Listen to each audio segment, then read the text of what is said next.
लेते हैं। देखिए एक त्रिभुज एबीसी में कोण भी समकोण है, और जैसा कि मैंने चर्चा भी किया था कि त्रिकोणमिति में हमेशा किसको याद करिएगा आप, समकोण त्रिभुज को ही दिमाग में रख कर चलिएगा, ठीक है।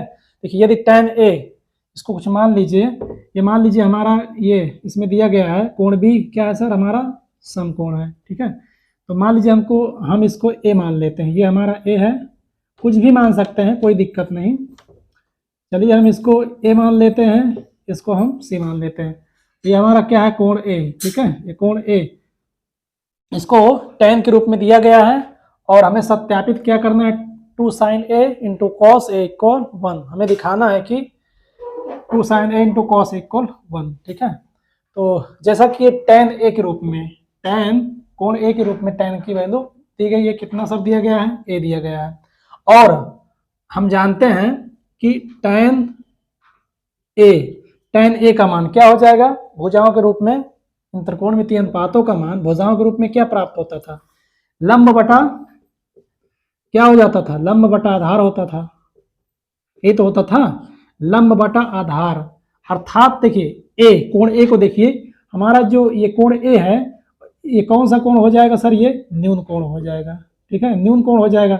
और न्यून कोण के सामने वाली सर हमारी भुजा कौन सी होती है, ये लंब होती है। ये हमारी 90 डिग्री के सामने वाली भुजा कौन सी होती है, कर्ण होती है, सभी को पता है। और जो अन्य भुजा बच जाती है हमारी क्या हो जाती है सर, आधार हो जाता है। तो रखिए यहीं से मान, देखिए लंब का मतलब सर BC, अर्थात BC अपान आधार क्या हो जाएगा, AB, ठीक है। और जैसा कि tan A की वैल्यू कितना दिया गया है, 1 दिया गया है, अर्थात BC अपान AB। या तो आप इसको ऐसे लिख दीजिए कि BC अपान, देखिए BC upon AB equal tan A।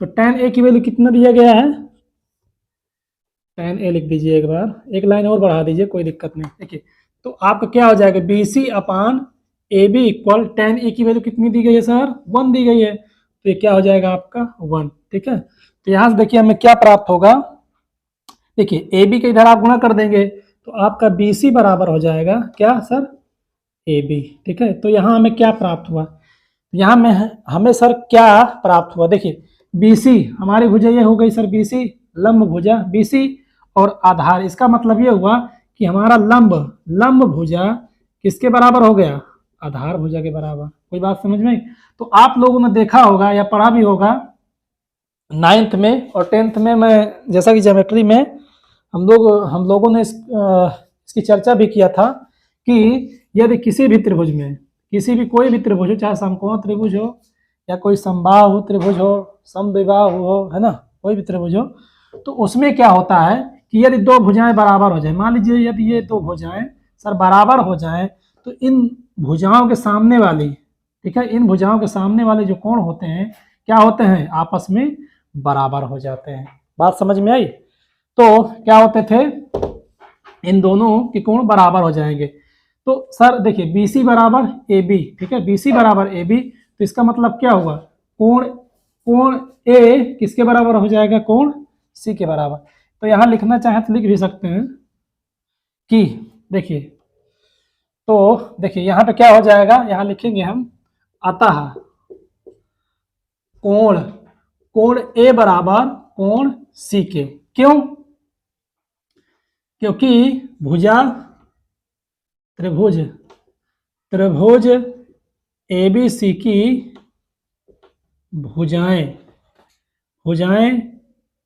BC बराबर AB के, ठीक है, त्रिभुज ABC की भुजाएं AB BC बराबर AB के, तो क्या होगा, इसको यहाँ पे हम क्या लिख देंगे, इसको यहाँ से हटा दीजिए, डायरेक्ट आप लिखिए, इसको इतना मत लिखिए क्योंकि हमने तो यहाँ पे इसको मेंशन कर दिया है ना। तो यहाँ आप लिखेंगे त्रिभुज के आमने सामने के कोण, त्रिभुज के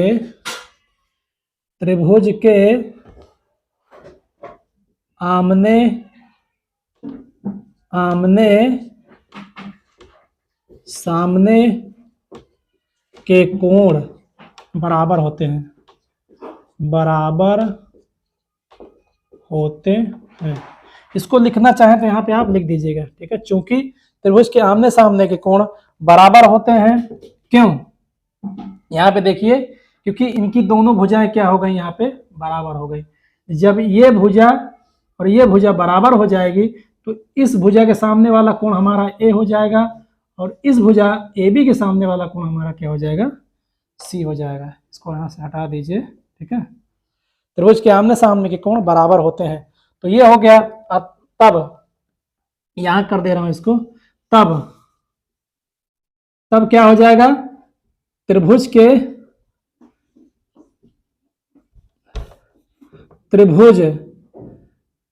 के सभी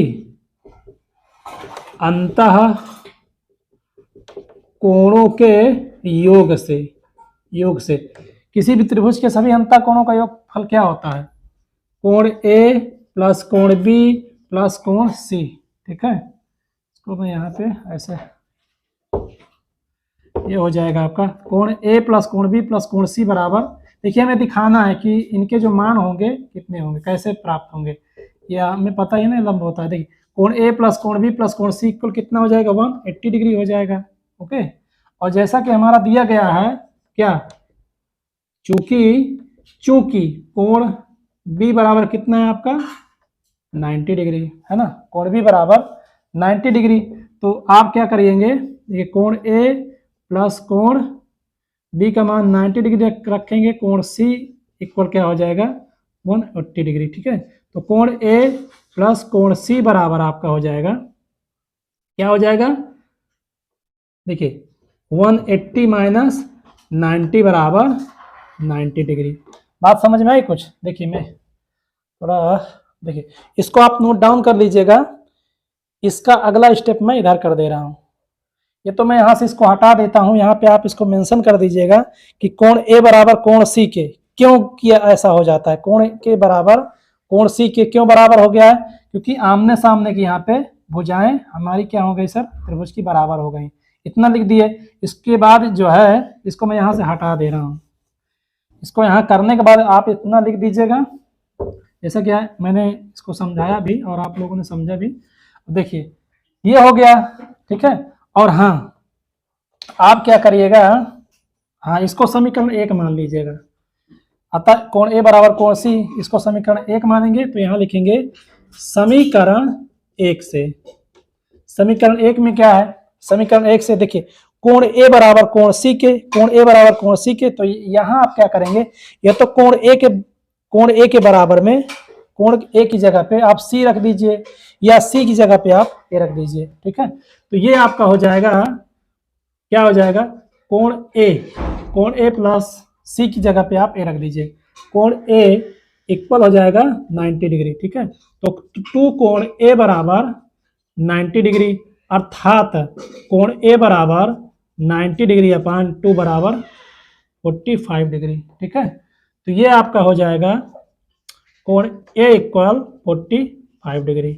तो देखिए हमें क्या प्राप्त हुआ यहाँ पे, कोण ए का मान, ठीक है, कोण ए हमें कितना प्राप्त हुआ 45 डिग्री।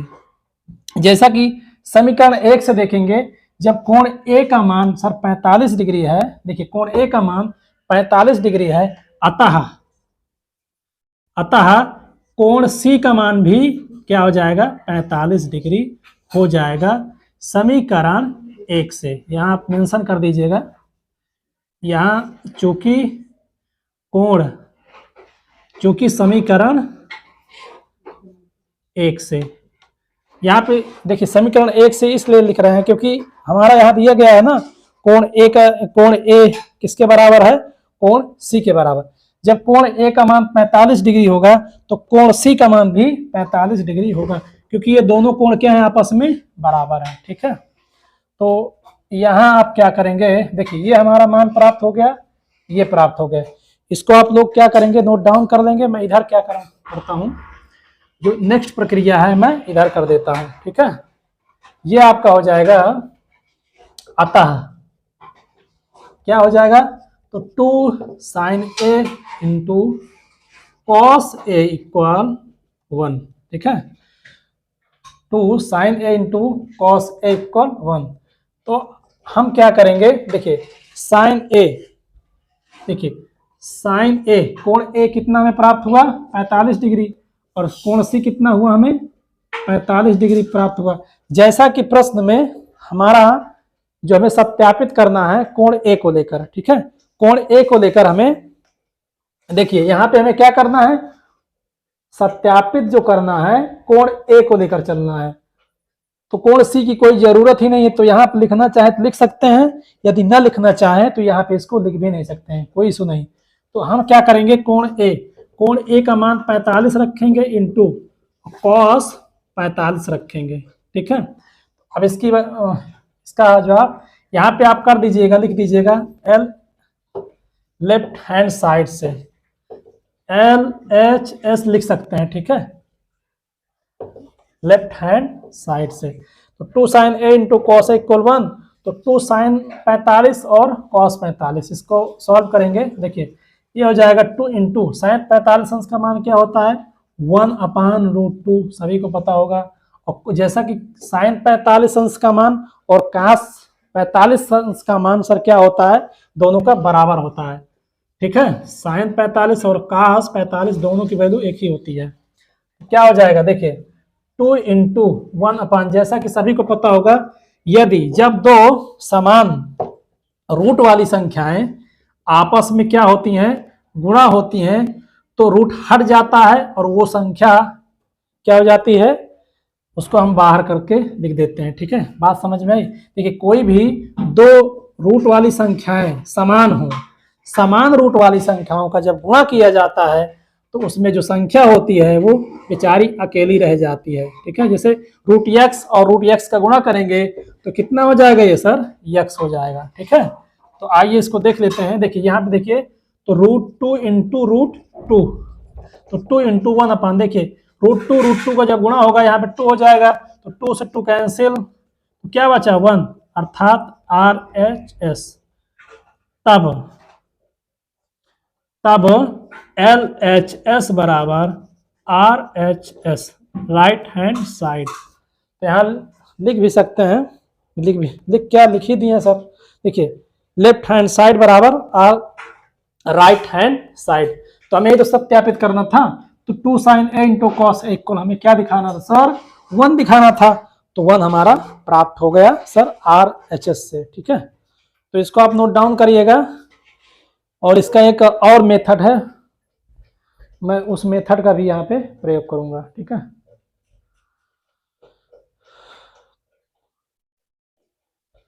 इसका स्क्रीनशॉट ले सकते हैं आप। क्वेश्चन का चलते हैं। देखिए जो हमारा प्रश्न था 6वां, इसको हम थोड़ा क्या करेंगे ना, एक हमारा और मेथड है, उस मेथड से भी इसको हम सॉल्व कर देते हैं, ठीक है। क्या करेंगे, हमारा एक सिंपल मेथड है, साधारण विधि है, उससे भी इसको हम सॉल्व करने की कोशिश करेंगे, ठीक है। देखिए जैसा कि क्वेश्चन में कहा गया है कि हमारा एक त्रिभुज है और हमारा जो बी है, कोण बी हो 90 डिग्री है, कोण बी क्या है, समकोण है। तो ये हमारा मान लीजिए, इसको हम क्या मान लेते हैं, देखिए हमारा ए है, ये बी सी है, ठीक है। ये हमारा क्या है सर, सी है। और जैसा कि क्वेश्चन में हमारा दिया गया था tan A इक्वल 1, और हम जानते हैं कि tan थीटा बराबर क्या होता है, अर्थात tan A बराबर भुजाओं के रूप में हमें लिखना है यहाँ पे।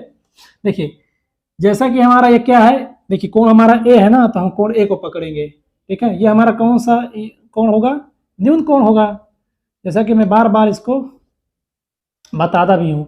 और न्यून कोण के सामने वाली जो भुजा होती है हमारी लंब भुजा होती है, क्लियर हो गया।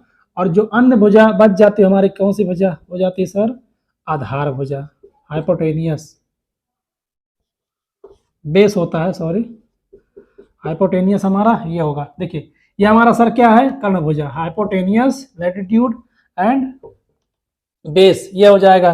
तो देखिए tan A बराबर क्या होता है, लंब बटा आधार होता है। आप लोग देखते रहिएगा, ठीक है, लंब बटा आधार होता है, ये तो हमें पता है। और जैसा कि हमने इस कोण से पता भी कर लिया है कि न्यून कोण के सामने वाली भुजा हमारी लंब भुजा होती है। और लंब देखिए जैसा कि यहाँ पे दिया भी गया है कि tan A बराबर, देखिए 1 दिया गया है ना, 1 दिया गया है, तो 1 के नीचे हम 1 मान लेंगे, अर्थात लंब की वैल्यू 1 है तो आधार की वैल्यू भी हम यहाँ पे क्या मानेंगे, 1 मानेंगे। इसको आप 1 मान लीजिए, और जैसा कि इसका मान तो सर ऑलरेडी दिया गया है, तो आप क्या करेंगे, पाइथागोरस प्रमेय से, पाइथागोरस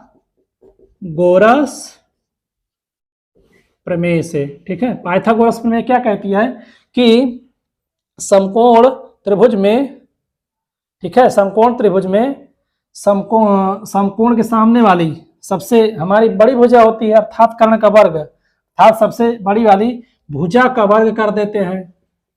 जब भुजा का वर्ग कर देते हैं तो हमारी शेष दो अन्य जो भुजाएं बचती हैं उनके वर्गों के योग के सर क्या होता है, ये बराबर होता है, क्या, बड़ी वाली भुजा, ये भी बराबर आपका हो जाएगा BC स्क्वायर, सभी को पता है ये। देखिए AC, देखिए AC हमें क्या करना है सर, फाइंड आउट करना है। AC स्क्वायर इक्वल AB का मान सर 1 दिया गया है, आप 1 का वर्ग कर दीजिए। सर BC का मान सर 1 दिया गया है, आप 1 का वर्ग कर दीजिए। तो AC स्क्वायर इक्वल क्या हो जाएगा, 1 + 1 अर्थात 2। तो AC स्क्वायर इक्वल 2 या AC बराबर आपका हो जाएगा सर √2, ठीक है, रूट में 2। AC का मान प्राप्त हो गया, अर्थात कर्ण की वैल्यू कितनी प्राप्त हुई, √2। यहीं से हमारा काम स्टार्ट हो जाएगा। क्या करेंगे, अतः, यहां लिखेंगे अतः, ठीक है, अतः देखिए यहां पे हमारा दिया गया है, ठीक है, हमें सत्यापित करना है 2 sin A × cos A = 1, जैसा कि हमने इसके पहले इसको क्या किया था, सत्यापित भी किए थे, कोण के रूप में इन लोगों को हमने सर सत्यापित किया था, ठीक है। तो अब इसको क्या करेंगे हम, देखिए यहाँ पे चलेंगे LHS लेफ्ट हैंड साइड से, तो क्या हमारा 2 sin A × cos A = 1, ठीक है, हमें 1 दिखाना है कि सर 1 कैसे आता है। तो यहाँ पे हम क्या करेंगे, 2 sin A, तो sin A, ठीक है, इसी कोण के रूप में हमें चलना है। देखिए C का यदि दिया गया होता तो हम C के रूप में भी चलते, क्योंकि यहाँ पे एक कोण का मान एक कोण के रूप में मेंशन किया गया है, तो हम कोण 1 के साथ ही यहाँ पे इनको सॉल्व करेंगे। देखिए sin A, तो sin A का वैल्यू सर कितना हो जाएगा, sin A का मान कितना हो जाएगा, जैसा कि हम जानते हैं कि लंब बटा कर्ण होता है, तो लंब की वैल्यू हमारा 1 दिया गया है, कर्ण की वैल्यू कितनी है सर, 2 दी गई है। देखिए cos A का मान कितना हो जाएगा, हमें पता है कि cos का सर जो मान होता है आधार बटा कर्ण होता है, तो आधार की वैल्यू 1 दी गई है और कर्ण की वैल्यू सर √2 दी गई है। तो 2 × 1 देखिए मैंने बताया भी था कि जब दो समान संख्याएं रूट वाली, ठीक है, रूट वाली दो संख्याओं का जब गुणा होता है तो संख्या अकेली रह जाती है जो इनके अंदर होती है, ठीक है। तो जब इन दोनों का सर क्या होगा, गुणा हो जाएगा, ठीक है, ये आपका देखिए 2 × ये क्या हो जाएगा 1/2, तो 2 से 2 आपका कट गया, यहाँ क्या बचा सर 1, अर्थात RHS राइट हैंड साइड हमें प्राप्त हो गया। लास्ट में हम क्या करेंगे, LHS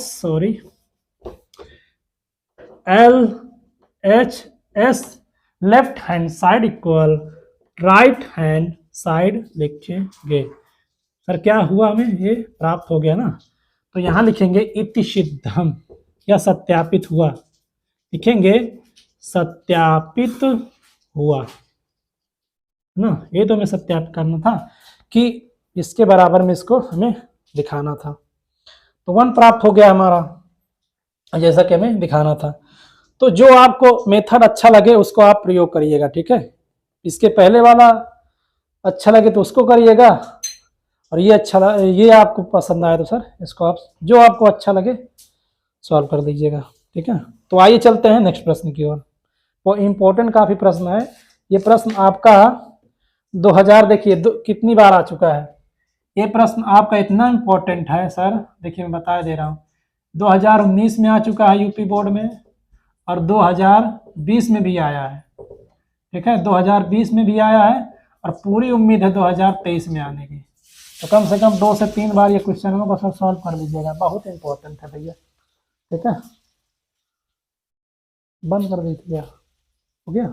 तो आइए देखते हैं अपना नेक्स्ट भैया क्वेश्चन। देखिए हमारा क्या क्वेश्चन कह रहा है, यदि 4 sin theta equal 3 cos theta, तब सिद्ध कीजिए 12 sin theta minus 7 cos theta 8 sin theta plus 3 cos theta equal 2/9। बड़ा ही सिंपल प्रश्न है। क्या है इसमें, केवल बस हमें त्रिकोणमितीय अनुपातों का जो मान है अर्थात लाल बटा कक्का, बस लाल बटा कक्का को आप पकड़ के रखिएगा, सारे क्वेश्चन सॉल्व हो जाएंगे।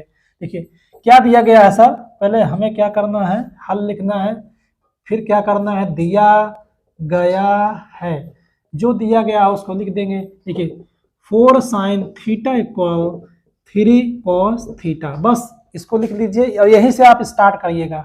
देखिए ये sin थीटा इक्वल, ठीक है, एक cos थीटा को इधर कर लीजिए, cos थीटा इक्वल 3 को यहीं रखिए और 4 को नीचे भेज दीजिए। ठीक है, जैसा कि हमें पता है ये क्या होता है, आपका सभी को पता होगा कि साइन थीटा अपान, भैया sine theta upon cos theta equal क्या होता है, ये टेन थीटा की वैल्यू होती है। ठीक है, टेन के रूप में साइन और कॉस के रूप में टेन थीटा की ये सर वैल्यू होती है। क्या हो जाएगा 3/4 लगा दीजिए यहाँ पे। देखिए जब दोनों का मान प्राप्त हो गया है और साइन, ठीक है, साइन कास के रूप में यहाँ हमारा मान मेंशन किया गया है, तो हम करेंगे क्या, यहीं पे आप बना दीजिए क्या, देखिए त्रिभुज बनाइए, एक समकोण त्रिभुज बनाइए यहीं साइड में। ओके, आपका ये हो गया, ये ए बी और सी, ये आपका 90 डिग्री मान लीजिए, और 90 डिग्री के सामने वाली भुजा क्या होती है, सभी को पता है सर, हाइपोटेनियस होती है। ये आपका क्या हो जाएगा, बेस हो जाएगा अर्थात आधार हो जाएगा। ठीक है, हाइपोटेनियस, ये लैटिट्यूड, ये क्या हो जाएगा सर, लंब। ठीक है, ये आपका क्या हो जाएगा, लंब। और जैसा कि हमें पता ही है ये आपका क्या हो जाएगा, लंब भुजा हो जाएगी। ओके, और ये साइन tan थीटा इक्वल क्या होता है, लंब बटा आधार होता है ना, है कि नहीं भैया, सभी को तो पता ही होगा ना इतना, लंब बटा आधार। मैं इसको शॉर्ट में लिखता हूँ, लंब बटा आधार। देखिए लंब की वैल्यू, देखिए ऐसा लिखने से क्या होता है ना कि हमें समझ में आता है कि भैया किसका मान है और कहाँ हमें रखना है। और यदि यहीं पे गलत हो गया तो पूरा मान उल्टा हो जाएगा, तो उल्टा नहीं करना है, सीधा करके चलना है इसको। तो लंब की वैल्यू सर 3 दी गई है ना, और आधार की वैल्यू सर कितना दिया गया है, 4 दिया गया है। तो कर्ण की वैल्यू निकालेंगे पाइथागोरस प्रमेय से। ठीक है, पाइथागोरस प्रमेय जी को पकड़िए और इसका मान निकलवाइए पाइथागोरस प्रमेय से। प्रमेय से क्या होती है पाइथागोरस प्रमेय, बड़ी भुजा का वर्ग अर्थात कर्ण स्क्वायर बराबर सर हो जाएगा लंब स्क्वायर या आधार स्क्वायर, कुछ भी लिख सकते हैं, बस दोनों का योग करना है, घटाना नहीं है, दोनों का अंतर नहीं करना है और ना ही। ठीक है, देखिए तो कर्ण स्क्वायर का भैया कर्ण हमें निकालना है, कर्ण स्क्वायर इक्वल लंब की वैल्यू दी गई है 3 का वर्ग। देखिए आधार कितना दिया गया है सर, 4 दिया गया है, 4 का वर्ग कर दीजिए, ये 9 हो जाएगा, ये 16 हो जाएगा, है ना, कर्ण स्क्वायर। ठीक है, तो 16 9 कितना हो जाएगा सर, 25 हो जाएगा कर्ण स्क्वायर। ये हो जाएगा आपका कर्ण इक्वल हो जाएगा, देखिए यहाँ स्क्वायर हटेगा आपका, ठीक है, यहाँ स्क्वायर हटेगा, यहाँ रूट लग जाएगा।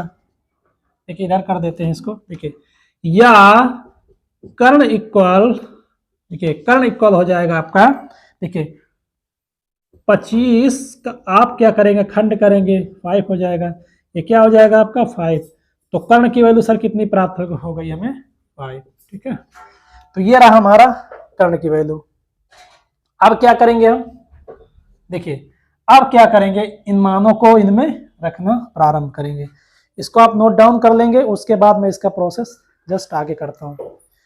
देखिए हमें पाइथागोरस प्रमेय हटा देना, मैं इसको यहाँ से हटा दे रहा हूँ, आप लोग इसको बैक करके स्क्रीनशॉट ले लीजिएगा, और 3 4 इसको मैं हटा के यहाँ से फिर से इसका चित्र बना दे रहा हूँ। ठीक है, ये हमारा क्या था सर यहाँ पे, देखिए ये, और ये हमारा 90 डिग्री था, ये हमारी ए है, ये बी है और ये सी है। कर्ण, ये हमारी कौन सी भुजा होती है, हाइपोटेनियस कर्ण भुजा है, इसकी वैल्यू हमें 5 प्राप्त थी। ठीक है, ये हमारा क्या होता है आधार, ये कितना था 4 था, और ये हमारा होता है लंब, और इसकी वैल्यू कितनी थी 3 थी। ठीक है, 5 था, ये 4 था। अतः क्या करेंगे, देखिए यही प्रोसेस मैं इधर कर दे रहा हूं। अतः या तब कर लिख दीजिए, तब। देखिए तब क्या करेंगे, देखिए 12 साइन थीटा 11, देखिए 12 12 sine theta minus 7 cos theta, ठीक है, 7 कॉस थीटा अपान क्या हो जाएगा आपका 8 sine theta plus 3 cos theta.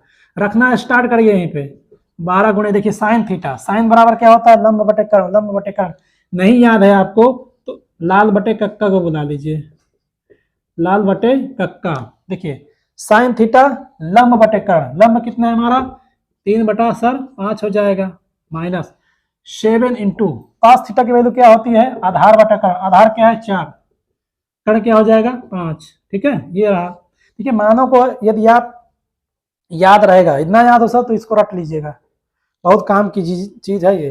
देखिए ये हो जाएगा आपका 8 साइन थीटा की वैल्यू सर क्या है, देखिए थीटा कोण हमारा बराबर है तो मान तो वही होंगे ना, तो 3/5 हो जाएगा प्लस 3 इंटू कॉस थीटा की वैल्यू 4/5 हो जाएगा। काट पीट दीजिए जो कट पिट रहा हो, देखिए गुणा कर दीजिए इसमें, देखिए 12×3 36/5 हो जाएगा, भिन्न बन जाएगा ये, बस इसको सॉल्व कर लेना है। देखिए 7×4 सर 28 हो जाएगा 5, ये क्या हो जाएगा देखिए 8×3 24/5 प्लस 4×3 12/5।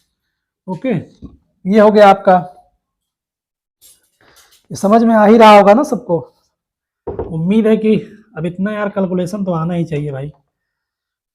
देखिए ये हो गया, तो इसका प्रोसेस मैं इधर कर दे रहा हूँ। देखिए ये हो जाएगा आपका, देखिए एलसीएम लेंगे 5 इसमें भी आएगा और इसमें भी 5 एलसीएम आएगा, दोनों में 5 है ना, तो एलसीएम सभी में समान होगा, तो 36 ये आपका हो जाएगा 36 माइनस 28 अपान नीचे क्या बचेगा 24 प्लस, एक स्टेप और बढ़ा देता हूँ नहीं तो भैया बोलेंगे कि ये किस चिड़िया का नाम है, ये क्या हो गया इसमें, तो हुआ कुछ नहीं। देखिए ये हो जाएगा 24 क्योंकि वो अभी कट जाएगा ना 5, देखिए हो जाएगा 5, ठीक है। देखिए दोनों का एलसीएम सेम था, तो दोनों का जब एलसीएम सेम था तो इसको हमने ऐसे किया, तो इसी तरह नीचे भी एलसीएम सेम हो जाएगा, तो 24 प्लस क्या हो जाएगा 24 प्लस 11 हो जाएगा, दोनों का ऐड कर देंगे, इसका भी एलसीएम सेम है। देखिए दोनों का एलसीएम क्या होगा सर कट जाएगा, जब दोनों का एलसीएम कट गया तो 36 माइनस 28 अपान 24 प्लस 12, ठीक है। घटाइए, ये 16 में से सब 8 गया, आपका 8 बचेगा, 2 से 2 0, और 36 में से 28 गया 8 आया, दोनों को जोड़ दीजिए, देखिए कितना हो जाएगा 6 हो जाएगा और 36 हो जाएगा। देखिए ये 4 दूनी 8 और 4 9 36, तो ये कितना हो गया 2/9। देखिए हमें क्या करना था सिद्ध करना था 2/9, तो यहाँ पे देखिए हमें क्या लिखना चाहिए था, यहाँ तब यहाँ लिखेंगे लेफ्ट हैंड साइड, और हमारा प्रूफ हुआ RHS अर्थात left hand side equal RHS right hand side, that's proof, ठीक है। इसको लास्ट में आप लोग लिखिएगा, हमें दिखाना था प्राप्त हो गया है। तो बड़ा ही सुंदर और सरल सवाल था, इसका स्वभाव जो नेचर था बड़ा ही सरल था, कहीं घुमाया नहीं, तो ये भी अच्छा प्रश्न था, इसको नोट डाउन कर लीजिएगा। चलते हैं नेक्स्ट प्रश्न की ओर, ठीक है। और हाँ इस भैया लाल जी को और कक्का जी को पकड़ के रखिएगा, है ना, बहुत काम की चीज़ है ये, तो नोट डाउन करिए इसको। चलते हैं फिर नेक्स्ट प्रश्न की ओर, अपने नेक्स्ट प्रश्न की ओर। देखिए हमारा प्रश्न क्या कह रहा है, 9वां प्रश्न है कि समकोण त्रिभुज एबीसी में कोण सी 90 डिग्री है और tan A की वैल्यू दिया गया है, tan B की वैल्यू दी गई है, ठीक है, अलग अलग कोणों का मान दिया गया है, हमें sir sin A cos B plus sin B cos A equal 1 दिखाना है। तो जैसा कि मैं बार बार बोलता हूँ, हमेशा बोलता हूँ कि आप हल लिखिए, यहाँ पे हल करना है ना हमको, तो यहाँ पे क्या करेंगे दिया है, जो दिया है उसको लिख लीजिए, ठीक है, कि कोण C equal 90 degree, tan A equal 1/√3 तथा tan b इक्वल आपका क्या है सर, √3 है। ठीक है, इतना क्वेश्चन में आपको दिया गया है। ओके, देखिए अब क्या करेंगे, अतः, है ना, अब क्या करेंगे सर, क्या करना है कि जैसा कि हमें पता है कि किसका सहारा लेने वाले हैं हम, पाइथागोरस प्रमेय जी का, और साथ में हमारा सर समकोण त्रिभुज का भी बहुत बड़ा रोल होता है इन प्रश्नों को सॉल्व करने में। ठीक है, तो इनको थोड़ा सीधा लिख देते हैं। देखिए ये आपका क्या हो गया, यहीं से लिखिए, स्टार्ट करिएगा, त्रिभुज बनाइएगा, इसको आप मान लीजिए ये ए है, और हाँ कोण सी इसको आप इसको सी मानिए, इसको बी मानिए, क्योंकि ये 90 डिग्री दिया गया है ना, तो ये आपका 90 डिग्री है, और 90 डिग्री से ही पता चल जाता है कि समकोण त्रिभुज हमारा बनने वाला है। और हमारा त्रिभुज, समकोण त्रिभुज, हमारी त्रिकोणमिति की क्या होती है, प्राण होती है। ये नहीं होगा तो भैया कुछ नहीं होने वाला। देखिए जैसा कि हमारा tan A, देखिए यहाँ पे पहले हम चलेंगे, पहले यहाँ लिखेंगे, पहले फर्स्ट स्टेप नंबर फर्स्ट में क्या देखेंगे कि tan A इक्वल क्या दिया गया है, 1/√3, और जैसा कि हमारा tan A बराबर क्या होता है, लंब बटा आपका आधार होता है। ओके, और हमारा जैसा कि कोण हमारा यहाँ पे क्या है, कोण A है ना, तो कोण हमारा A tan की भैया जो एंगल है, इसमें किसका एंगल दिया गया, A का दिया गया है, तो ये वाला कोण दिया गया है ना, ये वाला। तो जैसा कि इस समकोण त्रिभुज में जो कोण हमारा दे देता है, ठीक है, ये हमारा कैसा कोण होगा, न्यून कोण होगा। पहले तो क्या होगा सर, न्यून कोण होगा, और इस न्यून कोण के सामने वाली जो भुजा होगी सर, क्या होगी, हमारी लंब होगी, और 90 डिग्री के सामने वाला होता है सर कर्ण, सभी को पता है, ये जो बच जाएगी हमारी सर, ये भुजा हो जाएगी आधार। कर्ण पता होता है, लंब भुजा का निर्धारण हम करेंगे न्यून कोण से, और जो भुजा बच जाएगी हमारी आधार हो जाएगी। ठीक है, ये तो हमें दिया गया है। हाँ अब लिखिए, देखिए tan A बराबर लंब बटा आधार होता है, और tan A का मान कितना दिया गया है, 1/1 आपका √3 दिया गया है सर। ठीक है, तो आपका लंब की वैल्यू देखिए, लंब की वैल्यू कितनी है, 1 है, आधार की वैल्यू कितनी है, √3 tan A के रूप में, या जब हमने कोण A को लिया। ठीक है, अब इन मानों को आप कहाँ रखेंगे, इस समकोण त्रिभुज में रख दीजिए, ये हो जाएगा आपका 1। ठीक है, और ये आधार की वैल्यू हो जाएगी √3। ओके, ये हो गया आपका, तो लगा दीजिए पाइथागोरस प्रमेय इसमें, क्योंकि हमें कर्ण की वैल्यू चाहिए ना। अब पाइथागोरस प्रमेय से, ठीक है, पाइथागोरस प्रमेय से क्या होती है पाइथागोरस प्रमेय, बड़ी भुजा का वर्ग, अर्थात कर्ण स्क्वायर बराबर हो जाएगा लंब स्क्वायर प्लस आधार स्क्वायर। लंब की वैल्यू कितनी है सर, 1 दी गई है, आधार की वैल्यू कितनी है, √3 दिया गया, तो √3 का वर्ग, तो 1 + 3 का √3 का वर्ग क्या हो जाएगा, 3, ये हो जाएगा आपका 4, अर्थात कर्ण स्क्वायर। ठीक है, तो कर्ण स्क्वायर हो जाएगा आपका, तो कर्ण इक्वल हो जाएगा √4 या 2 × 2 या 2, अर्थात कर्ण की वैल्यू कितनी प्राप्त हुई हमारी सर, 2 प्राप्त हुई। बात समझ में आई।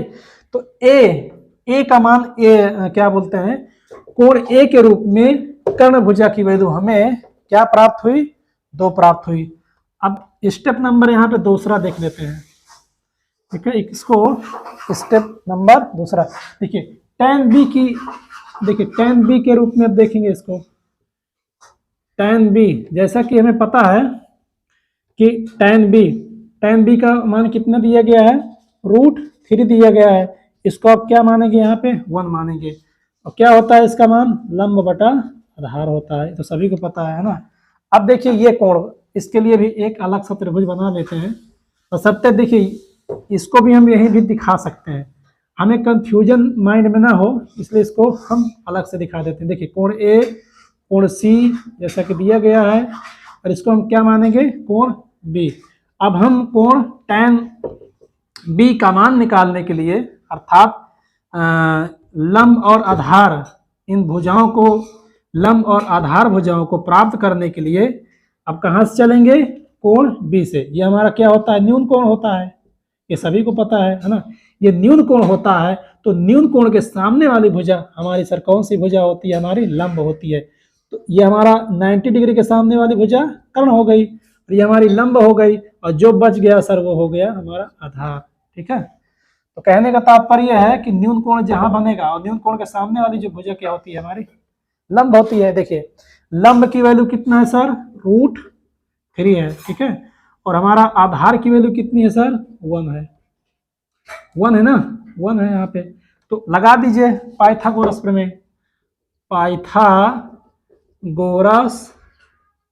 प्रमेय से इसको स्टेप बाय स्टेप सॉल्व करिएगा। देखिए ये इसके लिए मैंने बनाया है, मैं इसके लिए यहाँ पर भी इसको दिखा सकता था कि यहाँ पे इसको ये लंब हो जाएगा, पर आपको समझ में भी आना चाहिए ना, इसलिए इसमें वो सारा सिस्टम गड़बड़ हो जाता ना, तो इसलिए मैंने इसको थोड़ा सा अलग सॉल्व किया है कि समझ में भी आप लोगों को आए। ठीक है, देखिए पाइथागोरस प्रमेय से बड़ी वाली भुजा का वर्ग कर दीजिए, अर्थात कर्ण स्क्वायर बराबर आपका हो जाएगा लंब स्क्वायर प्लस आधार स्क्वायर।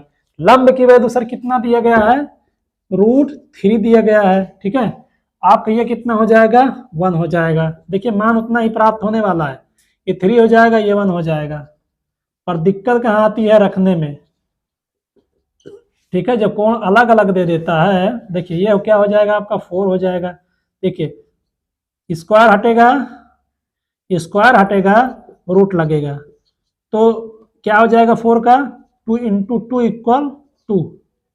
ओके, 2 आ जाएगा। तो यहाँ हमें कर्ण की वैल्यू कितनी प्राप्त हुई सर, 2 प्राप्त हुई। ठीक है, तो अभी इसका मान मैं यहीं रख देता तो कैसे समझ में आता कि देखिए यहाँ पे भी √3 है और यहाँ पर भी 1 है, और कर्ण की वैल्यू भी हमें 2 ही प्राप्त हुई है। ठीक है, हो सकता था ये, देखिए इत्तेफाक है। ठीक है, यदि यहाँ पे मान चेंज कर दिया होता, यहाँ पे मान चेंज किया होता एक दूसरे का, तो हमारा लगाने का जो तरीका होता सर, मेथड यही होता है ना, मेथड यही होना चाहिए था, क्योंकि हमारा कोण अलग अलग दिया गया है ना। जब कोण न्यून कोण अलग अलग हैं तो हमारा जो लंब भुजा होगी वही भुजा हमारी अलग अलग होगी। ठीक है, तो इस तरह से आप इसको सॉल्व करेंगे, तो इसको आप नोट डाउन कर लेंगे, फिर मैं सिद्ध करने वाली प्रक्रिया प्रारंभ करता हूँ। ठीक है, इसको स्टेप बाय स्टेप आप सॉल्व करिएगा। tan a का इधर सॉल्व करिए, tan b का इधर सॉल्व करिए। दोनों मान प्राप्त हो गए, इन दोनों मान से हम cos a sin b cos a की वैल्यू रखेंगे। इसको नोट डाउन करिए। देखते हैं इसका नेक्स्ट स्टेप। देखिए tan a की वैल्यू मैंने अलग सॉल्व किया और tan b की भी मैंने वैल्यू अलग हमने सॉल्व किया। ठीक है, तो देखिए इसको हमें क्या करना है, 1 दिखाना है सर। ओके, और हमारा ये सिस्टम हो गया, सारी भुजाओं का मान हमें प्राप्त हो गया, बस इन्हीं भुजाओं को यहाँ पे सर रखना है। तो क्या करेंगे, LHS से देखिए sin a वाला कोण किधर है, ये इधर है सर। देखिए sin a क्या होता है, लंब बटा कर्ण होता है ना, तो लंब हमारा ये होगा, तो 1 क्या हो जाएगा, 2 हो जाएगा, इंटू देखिए cos b। अब b वाले कोण में चलेंगे तो आधार बटा कर्ण हो जाता है ना, तो 1 क्या हो जाएगा, 2 हो जाएगा। ओके, देखिए साइन बी तो क्या हो जाएगा, देखिए साइन बी किस में चलेंगे, इसमें ना, तो क्या हो जाएगा, लंब बटा कर्ण हो जाएगा, तो √3/2 इंटू कॉस ए में चलिए, देखिए आधार बटा कर्ण हो जाता है ना, तो √3 आपका 2 हो जाएगा। ओके, सॉल्व कर दीजिए, कंप्लीट हो जाएगा आपका यहीं पे। देखिए ये हो जाएगा 1/4, ये हो जाएगा √3 का √3 में गुणा होगा, हो जाएगा सर 3। ठीक है, ये हो जाएगा आपका 4, ये हो जाएगा 1 + 3/4, 4/4, 4 से 4 कैंसिल, क्या हो जाएगा सर 1, क्या हो जाएगा भैया आपका ये RHS। अतः LHS = RHS, left hand side = RHS, proof हो गया। तो आप क्या करेंगे, इसको नोट डाउन करेंगे, फिर हम चलेंगे नेक्स्ट प्रश्न की ओर। मजा आए तो सब लाइक भी करिएगा, नए हैं तो चैनल को सब्सक्राइब करना। आइए चलते हैं अपने नेक्स्ट प्रश्न की ओर। देखिए इसको कैसे सॉल्व करना है, जैसा कि हमारा दिया गया है हल, ठीक है, हल जो जो प्रश्न में दिया गया हो उसको हमें क्या करना है, पहले नोट डाउन कर लेना है ना। दिया गया है तो हमारा क्या दिया गया है, tan a इक्वल 1/√3, इतना आपका हो गया। अब क्या करेंगे हम, हाँ जैसा कि हम जानते हैं कि देखिए इसको एक स्टेप और बढ़ा लीजिए, हम यहीं पे क्या करेंगे, समकोण त्रिभुज बनाएंगे, ठीक है, यहीं पे समकोण त्रिभुज बनाएंगे और हमारा कोण भी कितना दिया गया है, 90 डिग्री। इसको आप बी मानेंगे, इसको आप ए मान लीजिए और इसको सी मान लीजिए, ठीक है। देखिए जैसा कि हम जानते हैं कि tan थीटा बराबर क्या होता था, लंब बटा आपका सर आधार होता था, लंब बटा आधार। इसका मतलब ये हो गया कि देखिए हमारा कोण बी कोण सी, हाँ ठीक है। देखिए tan जब ए ये वाला कोण दिया गया है, इसका मतलब हमारा कोण हम इसको लेकर चलेंगे, तो ये हमारा सर क्या हो गया, न्यून कोण हो गया। जब हमारा ये न्यून कोण हो गया तो न्यून कोण के सामने वाली हमारी भुजा जो होती थी, कौन सी होती थी, लंब भुजा होती थी, ठीक है। ये हमारा लंब भुजा हो गया और 90 डिग्री के सामने वाली कौन सी भुजा हो गई, हमारी कर्ण भुजा हो गई, और जो हमारी शेष बच जाती है वो आधार भुजा हो जाती है। देखिए कुछ लोगों के माइंड में चल रहा होगा, ये सर आधार तो हमने पहले देखा था, ये नीचे वाला आधार होता है, ये लंब हो जाता है, ये आधार कैसे हो गया। देखिए मैं बार बार कहता हूं कि जो हमारा न्यून कोण होता है, आप क्वेश्चन को भी देखते जाइएगा कि ए है, ये सी है, ये बी है। आप क्वेश्चन को देखिएगा कि जो हमारा त्रिकोणमिति अनुपात में जो मान दिया गया है, जो कोण का कोण दिया गया है, वो कौन सा कोण दिया गया है, कोण ए दिया गया है कि कोण सी दिया गया है, उसी के अनुसार हम उसको न्यून कोण मानेंगे। जिसका मान दे दे उस कोण को हम न्यून कोण मानेंगे, और न्यून कोण के सामने वाली जो हमारी भुजा होती है वो भुजा का सरमान नाम क्या होता है, लंब होता है। और बाकी 90 डिग्री के सामने वाली भुजा सभी को पता होगा, कर्ण हो गया, और जो बच जाती है वो सर हमारी आधार हो जाती है। तो सबसे बड़ी बात यह होती है कि हमें लंब भुजा को निर्धारित करना, ठीक है। तो ये हो गया, तो आप लोग इसको देख लीजिएगा, मैं इसको यहाँ से हटा देता हूँ। तो ये हो गया हमारा आधार भुजा और ये हो गई हमारी सर लंब भुजा, ठीक है। मान रखना प्रारंभ करिए यहीं से, और जैसा कि हमारा ये न्यून कोण हो गया, ये भुजा कर्ण हो गई है ना सामने वाली। तो अब क्या करेंगे, देखिए लंब की वैल्यू क्या हो जाएगी सर, 1 हो जाएगी, और आधार की वैल्यू हो जाएगी √3, ठीक है, ये हो गई √3। अब यही लिखेंगे, क्या लिखेंगे, अतः, यहीं से लिखना प्रारंभ करेंगे, अतः पाइथागोरस प्रमेय से, ठीक है। पाइथागोरस प्रमेय क्या कहती है, हमारी बड़ी भुजा का वर्ग अर्थात कर्ण स्क्वायर बराबर लंब स्क्वायर प्लस आधार स्क्वायर, ओके, आधार स्क्वायर। देखिए लंब की वैल्यू कितनी दी गई है, 1 का स्क्वायर, ठीक है, प्लस आधार की वैल्यू कितनी दी गई है, √3 का स्क्वायर। ये हो जाएगा 1 प्लस √3 का स्क्वायर करेंगे, ये आपका हो जाएगा 3, दोनों को जोड़ेंगे सर कितना प्राप्त हो जाएगा आपका 4। कर्ण स्क्वायर बराबर 4 हुआ, या कर्ण बराबर स्क्वायर हटेगा √4 हो जाएगा, तो इसको हम लिख देंगे 2 × 2 अर्थात 2। इसका मतलब हमारा सर कर्ण कितना प्राप्त हुआ, 2 प्राप्त हो गया, ठीक है। तो आइए चलते हैं, देख लेते हैं। देखिए अब क्या करेंगे, जिसका मान हमें ज्ञात करना है उसको हम यहाँ पे नोट डाउन कर लेंगे, ठीक है। देखिए ये हो गया आपका, देखिए ये हो जाएगा cos A cos C minus sin A into sin C, ठीक है। देखिए अब देखिए जैसा कि हमें पता है कि cos A की वैल्यू या cos थीटा का मान क्या होता था, आधार बटा कर्ण, और जो कि कोण A के रूप में हमें देखना है, ठीक है। कोण को भी देखते चलना है, ये नहीं कि केवल आपको cos sin ही दिखे, साथ में आप लोगों को सर कोण भी दिखना चाहिए, ठीक है। तो आपका कोण A के रूप में आप देखिएगा कि क्या होता है, आधार बटा कर्ण होता है। तो आधार आपका क्या है, √3 है, √3 अपान कितना हो जाएगा, 2 हो जाएगा।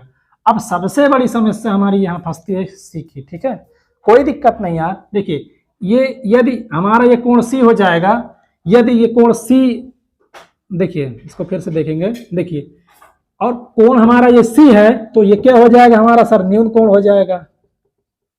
क्या हो जाएगा, न्यून कोण हो जाएगा। और जैसा कि हम जानते हैं कि न्यून कोण के सामने वाली जो हमारी भुजा होगी, देखिए ये वाली भुजा सामने, ये A B A B A B, A में क्या था, BC था, BC था, और हमारा कोण सी में ए बी क्या हो जाएगा सर, लंब हो जाएगा। ठीक है, किसके रूप में, सी के रूप में। लंब हमारा कितना हो जाएगा, √3। ओके, और आधार क्या हो जाएगा हमारा, BC हो जाएगा। बात समझ में आई, किसके रूप में था, कॉस कोण सी के रूप में। तो रख दीजिए मान, देखिए कॉस सी का मान कितना हो जाएगा, क्या क्या होता है, आधार बटा कर्ण होता था। तो आधार जब हमारा ये हो जाएगा 1 अपान कितना हो जाएगा, आधार बटा कर्ण अर्थात 2 हो जाएगा। ठीक है, अब क्या करेंगे, साइन ए की वैल्यू रखेंगे। देखिए ए के रूप में क्या होता है, देखिए ए के रूप में हमारा लंब ये था, तो लंब बटा कर्ण होता है ना साइन, तो लंब हमारा 1 है और कर्ण हमारा 2 हो जाएगा इनटू, देखिए साइन सी। अब साइन सी के रूप में रखेंगे, देखिए लंब हमारा ये था और कर्ण तो हमारा वही रहेगा। प्रॉब्लम ये होती है, लंब आधार बन जाता है, आधार लंब बन जाता है, कब बदलता है, जब हमारा न्यून कोण बदलता है। ठीक है, देखिए साइन सी, तो यहाँ आप देखेंगे, देखिए साइन सी, देखिए सी के सामने वाली भुजा लंब हो गई, तो लंब बटा कर्ण अर्थात लंब हमारा √3 हो जाएगा और कर्ण हमारा कितना हो जाएगा सर, 2 हो जाएगा। ठीक है, इसको प्रूव करेंगे तो ये हो जाएगा √3/4 माइनस √3/4। ठीक है, देखिए ये हो गया आपका प्लस और ये हो गया आपका माइनस, कट के कितना आ जाएगा सर, 0। ठीक है, हाँ सही है। तो अतः यहां लिख सकते हैं, अतः cos A cos C minus sign A sign C equal कितना हुआ सर, 0। ये रहा आपका आंसर। इसको नोट डाउन करेंगे, फिर चलेंगे अपने नेक्स्ट प्रश्न की ओर।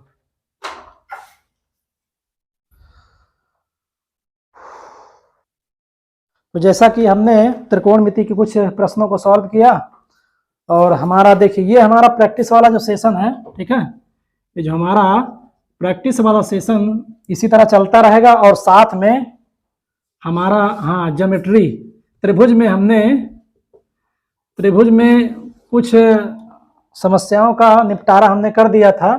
हमारा एक टॉपिक रह गया है समरूपता। ठीक है, और थेल्स प्रमेय पर आधारित लगभग मैंने काफी क्वेश्चन करवा दिए हैं और अभी भी कुछ क्वेश्चन रह गए हैं, उनको भी मैं करवाने वाला हूं। हाँ, पहले हम त्रिभुजों की समरूपता पर चर्चा करेंगे गहनता से, उसके बाद जो है इस पर आधारित सर क्वेश्चन भी लगाने वाले हैं। ठीक है, नेक्स्ट लेक्चर में, तब तक के लिए धन्यवाद, नमस्कार। हाँ, क्वेश्चनों को लगाते रहिए, प्रैक्टिस करते रहिए।